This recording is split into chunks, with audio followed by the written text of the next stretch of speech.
불구하고 약간 나만의 보여주고 싶지 않은 그런 부분이 생긴 거죠. 딸기 씨까지 좀 오버했지만 좀 이렇게 좀 블랙헤드가 많이 생기긴 생겨요. 솔직히 뭐 미용적인 욕심이 아예 없었다고 하면 거짓말이죠. 나의 가려운 부분을 제대로 긁어주셨고요. 그렇게 해서 결론은 3주 만에 57kg에서 52kg까지. 이 정도면 많이 빠졌다.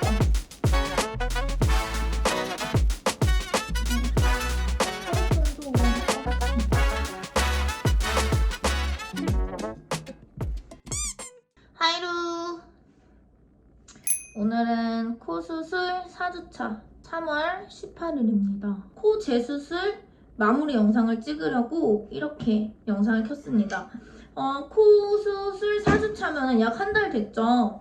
한 달 동안 어떻게 붓기 관리를 했는지 아니면 뭐 코 수술 왜 했는지 답변을 해드리면서 영상을 마무리하면 좋을 것 같아서 여러 가지 이렇게 질문들을 캡처를 해놨습니다. 코 재수술을 뭐 부작용 때문에 하게 된 거냐 아니면 뭐 모양 변화를 주고 싶어서 하게 된 거냐는 그런 질문이 있었는데 저는 솔직히 말하면 모양 변화를 주고 싶었던 저의 욕심도 있었고 부작용도 있었어요. 제가 22살쯤에 대학생 때 코 수술 첫 번째 수술을 했거든요. 코 수술을 했는데 코가 뭐 원래 제가 비중격 망곡증이랑 비염이 있었다고는 하더라고요. 근데 코 첫 수술을 했는데 뭔가 숨 쉬는 게 불편한 거예요. 뭔가 숨 쉬는 게 불편해서 제가 병원을 가봤어요. 코 수술을 했는데 코 한쪽이 약간 좀 숨 쉬는 게 불편하다. 왜 그런 거예요? 하고서 뭐 그 약간 뭐 엑스레이 같은 거 찍잖아요. 엑스레이 같은 거 찍어 보니까 코가 가운데 여기 콧구멍 두 개 가운데를 나누는 이 기둥 있잖아요. 이 가운데 이 기둥이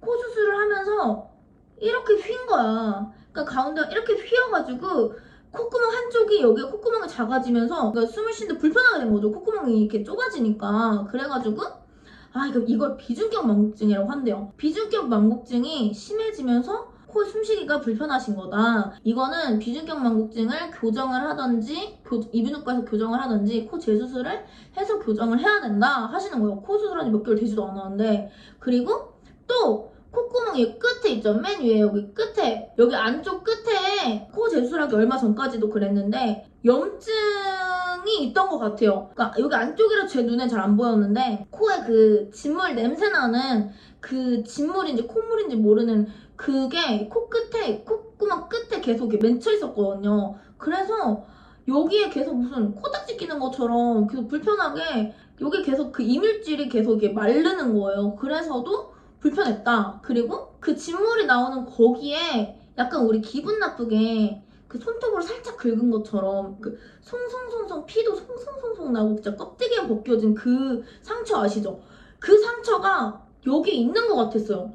여기가 뭔가 좀 쓰라린 것 같기도 하고 그 얇은 그 막같이 또 딱지도 생기잖아요. 그런 게 계속 탈락이 되는 거예요. 그 각질 탈락이 되는 거야. 그런 부작용이 있었고 그냥 기능적인 부작용은 그런 거죠. 비중격 망곡증이 심해져서 코에 숨쉬기가 힘들었고 또 코끝에 염증이 맺혀서 뭐 진물 냄새도 나고 이 상처가 아물지 않는 그런 느낌이 들었다. 6년 동안. 또 미용적으로는 콧구멍이 비대칭이었어. 콧구멍이 비대칭이어가지고 이게 코 수술을 했음에도 불구하고 약간 나만의 그런 콤플렉스도 아니지만 그 보여주고 싶지 않은 그런 부분이 생긴 거죠. 또 내가 진짜 100% 미용적으로 제가 욕심을 냈던 부분은 제가 코 수술을 할 때 2016년도? 그때는 코가 반버선 코가 유행이었어요. 코끝이 이렇게 곡선이 있는 코가 유행이었는데 이제 좀 요즘에 또 보니까 약간 좀 큰 코! 딱 얼굴을 딱 봤을 때 코가 약간 남성적이라면 남성적이게 보일 수 있는 그런 직선의 코 있잖아요. 곡선이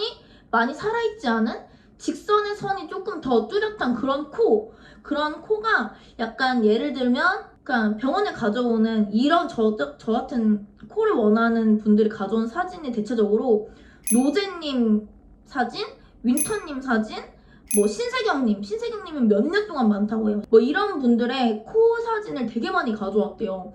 그래서 약간 유행이 바뀌었구나 이렇게 하고서 저도 이왕에 이번에 마음먹은 김에 이런 부작용들 교정도 하고 모양도 요즘에 좀 이뻐 보이는 코를 한번 해보자 이래가지고 솔직히 뭐 미용적인 욕심이 아예 없었다고 하면 거짓말이죠. 병원의 선택 기준 어느 병원에서 했는지, 일단 어느 병원에서 했는지는 병원 이름을 말씀드리면 이게 의료법에 위반이 된다고 해요. 성형을 권장하는 아니 광고성 영상이 되지 않나? 그래서 그런 것 같아요. 그래서 병원의 정보는 말씀드리지 못하고, 병원의 선택 기준은 저는 병원을 딱 2군데 상담을 갔거든요. 둘 다 지인한테 물어봐서 갔어요. 둘 다 지인한테 물어봐서 갔고, 그 중에서 또 어떤 기준으로 골랐냐면, 일단 제가 제일 배제시켰던 저의 선택 그런 요소는 비용적인 거예요. 내 몸에서만큼은, 그리고 또 이런 수술에서만큼은 옷 고르는 것도 아니고 가성비를 따지면 안 된다고 생각했어요. 그래서 비용적인 부분은 제일 배제를 했고, 내가 원하는 개선시키고 싶은 미용적인 거, 그리고 이런 기능적인 거 잘 파악을 하셨는지, 그러니까 상담을 하면 알 수 있잖아요. 내가 원하는 게 뭔지 잘 알고 계신지, 이게 되게 제가 선택할 때 되게 크게 봤던 요소인 것 같고, 그러니까 내가 어떤 미용적인 걸 변화를 주고 싶은지 나의 가려운 부분을 제대로 긁어주셨어요. 왜냐면 저는 이 콧구멍 비대칭이 왜 생긴지도 모르고 수술이 잘못됐는지 뭔지 아무것도 몰랐어요. 몰랐는데 알고 보니까 전에 병원에서 잘못한 것도 아니었고, 그냥 사람의 얼굴은 양쪽이 비대칭인데 이렇게 있다고, 얼굴이 이렇게 있다고 쳐요. 왼쪽 오른쪽 있다고 치면은, 코를 기준으로 이렇게 양쪽 있다 치면은 저는 이쪽 얼굴이 이렇게 조금 더 뒤로 들어가 있던 거예요. 그러니까 당연히 콧구멍이 시작된 이 뿔이 있죠. 이 뿌리가 이쪽은, 그러니까 여기서 시작하는데 이쪽은 더 안쪽에서 시작을 하게 되니까 당연히 코가 이쪽 콧구멍이 더 길어질 수밖에 없는 그런 얼굴의 구조였던 거야. 근데 그 전에 병원에서는 뭐 몰랐는지 아니면 더 많은 수술을 해야 돼서 아예 이야기를 안 해주신 건지 모르겠는데, 제가 이번에 재수술을 한 병원에서는 제가 이 콧구멍도 비대칭이에요 얘기를 하니까 파악을 해주신 거지. 얘가 왜 비대칭인지. 근데 제가 여기를 선택한 이유 중에 또 하나는 이 뭐 팔자주름이나 뭐 이런데 뭐 보형물 더 넣고 뭐 이런 건 상상도 안 했어요. 그것도 그렇고 처음 상담을 할 때까지만 해도 이런 방법도 있다라고 얘기를 안 해주셨었는데, 2번째 상담을 할 때 주연 씨가 얼굴이 비대칭이어서 그래서 이쪽 팔자가 조금 더 돋보이고, 그래서 이 코도 이쪽에 콧구멍이 더 길어서 비대칭이 일어난 거다. 채취하는 주연 씨의 이 재료들을 여기에 조금 덧대보자. 그러면은 콧구멍 비대칭도 개선이 될 거고 패여 있는 것도 조금 개선이 될 거다. 하지만 병원들에 좀 그렇게 얘기해 주시면 100%는 만족하지 않을 수 있고 100%는 안 될 수 있다. 하지만 개선이 될 수 있다. 먼저 말씀을 해주셔서 했는데 아니나 다를까 개선이 될 수 있다고 했는데 콧구멍 대칭이 된 거예요. 너무 신기하고 너무 만족을 하는 거지. 내가 원하는 부분을 잘 캐치를 해주시고 파악을 하고 있는 병원으로 선택을 해야 나의 만족도가 높을 것 같았어요. 그래서 너무 나의 결정도 옳았다. 못하는 병원은 난 없다고 봐. 하지만 그러니까 마케팅을 잘하는 병원이 있고 본인이 원하는 그 스타일을 잘하는 원장님이 계실 거 아니에요. 병원을 잘 고르는 안목도 중요하다. 우리의 선택도 중요하다 이거죠. 그 딱 들어맞아야 만족도가 높은 우리의 결과물을 낼 수 있다가 맞는 것 같아요. 그 다음에 보형물 어떤 걸 사용했는지 저는 일단 보여드리면, 전 자가누경고를 사용을 했어요. 자가누경고를 사용을 해서 여기에 흉터가 생겼고 흉터는 관리를 하는 중이에요. 이 자가누경골이 뭐냐면 여기에 상처를, 그러니까 여기를 절개를 해서 갈비뼈 중에 그 연골이 있대요. 이 연골을 채취를 해서 코에 사용을 하는 거예요. 이런 내 몸에서 채취할 수 있는 재료 중에 제일 단단하다고 알고 있어요, 저는. 그래서 재수술용으로 제일 많이 사용을 하고 귀연골도 한 번 더 채취를 했어요.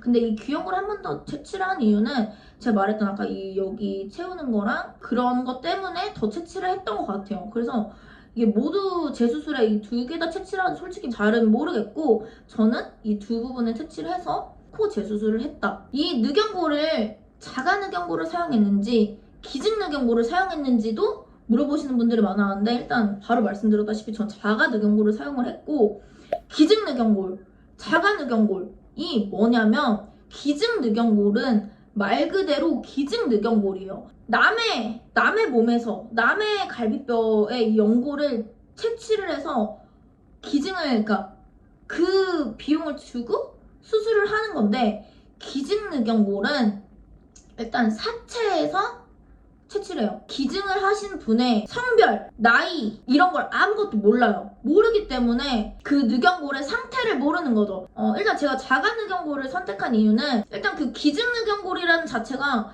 뭐 소독도 되고 다 뭐 처리도 되고 뭐 멸균 처리 무슨 다 처리가 돼서 전혀 문제가 없다곤 해요. 없다곤 하지만 그냥 찝찝 그냥 뭔가 불편했어요. 그래서 저는 그냥 제가 몸에 흉터가 남고 회복을 해야 되는 부위가 하나 더 생기고 비용이 더 많이 들더라도 전 자가늑연골로 하기로 한 거거든요. 어떤 사람의 늑연골인지 모르는 거야. 그렇기 때문에 뭐 병원마다 의견은 다르지만 기증늑연골보다는 아무래도 자가늑연골이 좀 부작용이 덜하다는 의견이 많더라고요. 그래서도 저는 자가늑연골을 선택을 한 것도 있어요. 하지만 자가늑연골의 단점은 매우 더 비싸져요, 수술 비용이. 왜냐면 수술해주신 원장 선생님의 기술이 더 필요하고 시간이 더 필요하고 수술 부위가 더 늘어나기 때문에 자가늑연골로 재수술을 하게 되면 수술 비용이 훨씬 뛰어요. 저는 자가늑연골이 그냥 안심이 됐어요. 안심이 돼서 기증늑연골을 사용하지 않은 거거든요. 결론은 자가늑연골을 사용을 해서 재수술을 했다. 그 다음 붓기 관리 그리고 피부 관리, 코 피지 관리는 어떻게 했냐.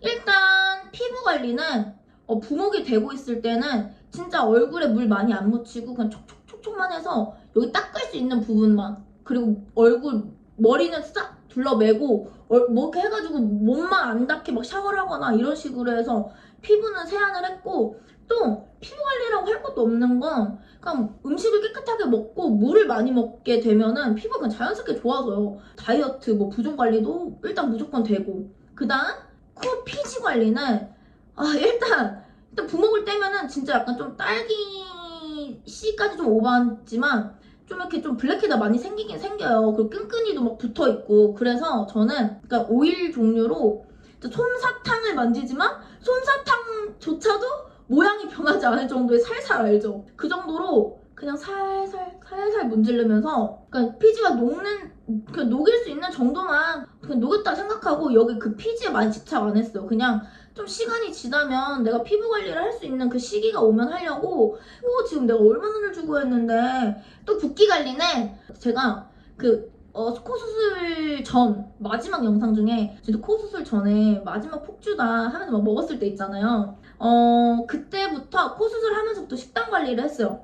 거의 대회 바디 프로필 정도로 식단을 타이트하게 들어갔는데요. 그렇게 해서 결론은 3주 만에 57kg에서 52kg까지 감량을 성공을 했고요. 운동 없이 감량을 성공을 했고, 또 어떻게 관리를 했냐. 식단은 정말 그냥 제가 대회 바디 프로필처럼 탄수화물, 단백질, 지방만 정확히 그냥 먹어야 되는 양만, 필요한 양만 딱 먹어줬고, 그리고 물을 진짜 많이 먹었어요. 전 물을 그렇게 많이 먹는 스타일은 아니거든요. 근데 편의점에서 그냥 2리터짜리 사다가 거기다가 뭐 17차 티백을 넣던, 아니면 뭐 보이차 뭐 분말을 넣던, 그럼 맹물 먹던, 뭐 레몬물을 해서 먹던, 일단 그 물을 하루에 한 5리터, 막 6리터 그냥 먹을 수 있는 만큼 쫙쫙쫙쫙 먹어줬어요. 왜냐면 나 얼굴 붓는 게 너무 싫은 거예요. 이 수술 붓기지만. 그래서 물을 많이 먹었어요. 그리고 물을 많이 먹어주면 몸이 일단 물이 들어가니까 오줌이라도 싸려고 뭐 화장실도 가고, 물이 막 이렇게 내려가면서도 뭔가 우리 몸에 기능을 하잖아요. 그래서 이 신진대사를 더 활발하게 해줘가지고 물을 많이 먹는 것도 다이어트 효과가 있어요. 그래서 물을 많이 먹어줬고, 물을 많이 먹어주면 노폐물 배출에도 좋아요. 제가 호박즙을 먹었냐? 호박즙은 단 한 포도 먹지 않았어요. 호박즙은 집에 있지도 않고 사놓지도 않았어요. 왜냐면 붓기 관리를 뭐 붓기 좋다고 하는 게 뭐 칼륨이 많이 들어있는 바나나, 호박즙, 호박죽, 아니면 뭐 코코넛 워터, 그런 걸 먹는다고 치는데 생각보다 내가 붓기만을 위해서 먹기에는 다른 영양소들이 너무 많이 섭취가 된다. 그렇기 때문에 저는 그냥 아예 판물 아니면 뭐 팥죽 뭐 이런 거 있잖아요. 이런 음식들에 공통적으로 들어있는 칼륨, 알약 그냥 정제로 먹었어요.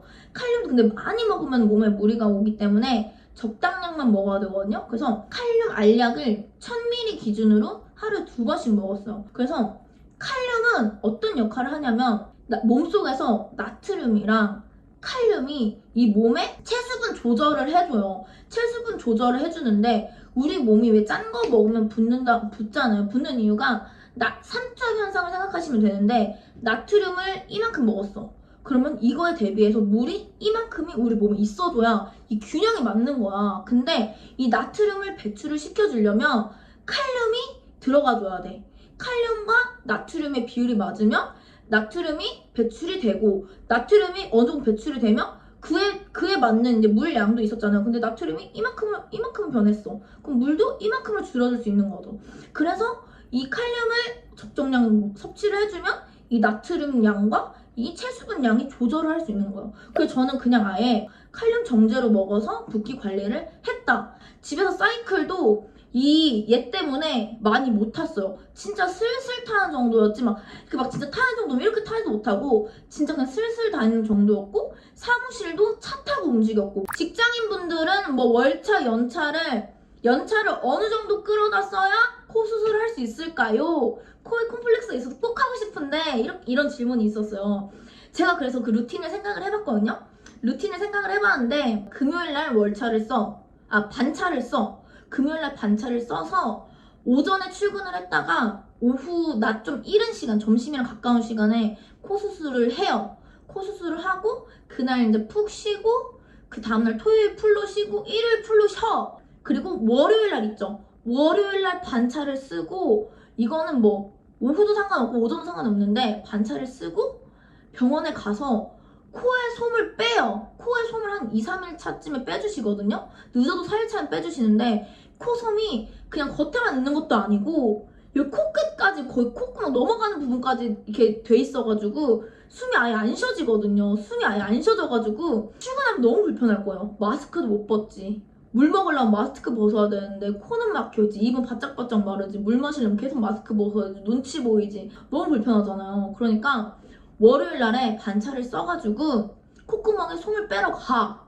그 다음에는 이제 부먹된 상태로는 좀 다닐만 해요. 뭐 많이 티도 안 나. 마스크 써가지고. 그래서 월요일 반차 써. 그 다음 화요일, 수요일, 목요일, 금요일까지 정상 근무를 해.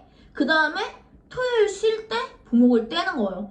아니면 금요일날 또 그 일주일째 되는 금요일날 반차를 또 써. 그 다음에 부먹을 떼는 거죠. 그 다음부터는 이제 일상생활 그대로 하는 거. 그래서 반차를 금요일, 월요일, 그리고 일주일째 되는 그 다음 금요일날에 반차를 써서 수술하고 코 구멍 손 빼고 이제 부먹 떼고 이렇게 하면은 직장인분들도 부담 없이 하실 수 있을 것 같아요. 그리고 주변에서도 이렇게 부먹대고 뭐 일 하시는 분들도 많이 보기도 받고 나도 연차도 많이 쓰지 않고 코 수술을 할 수 있는 루틴이 되지 않을까 하는 개인적인 생각이 드네요. 그 다음 마지막 코 수술 전에 어떤 걸 챙겨야 하는지. 일단 손톱 발톱은 다 떼야 돼요. 다 지워줘야 마취 때문에 그렇다고 하더라고요.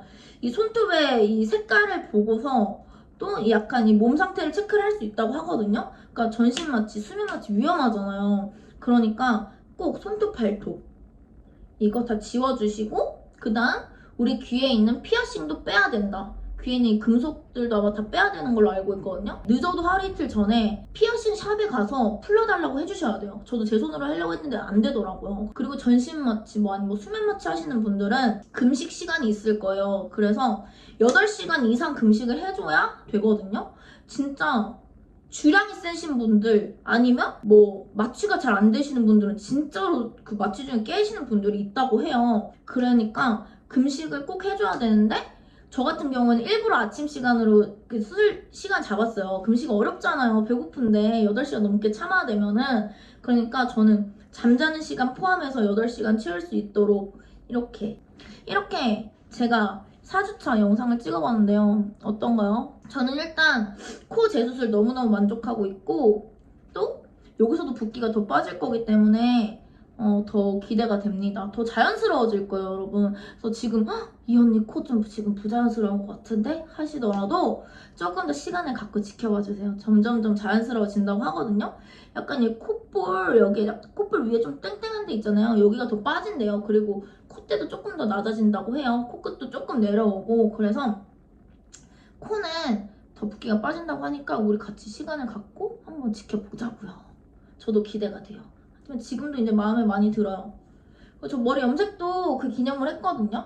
좀 더 그 노란빛을 없애서 조금 더 여성스러운 느낌을 주려고 좀 톤 다운을 해봤어요.